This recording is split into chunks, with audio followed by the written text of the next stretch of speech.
I thought it was a really interesting interview, Laura. And before I became an MP, one of the jobs I had was working on child protection in the Department for Education. I helped set up Monroe Review of Child Protection with Tim Lawton back in 2010.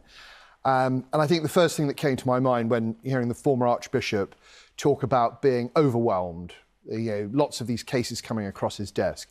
What's happened to those cases now? Have they all been investigated?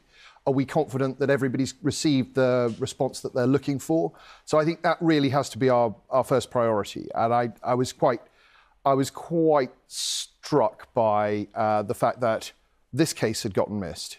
So what about the others? So I think, there are clearly some questions to answer there for the Church and ultimately for Mr Welby's successor. And what about safeguarding more broadly? I mean, Dame Jasvinder's told us very clearly this morning that safeguarding, in her view, in the UK is not up to scratch.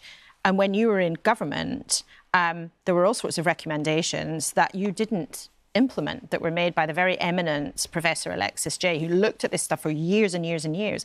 Why did you not implement all of her recommendations? But there are practical considerations around a lot of ideas relating to safeguarding.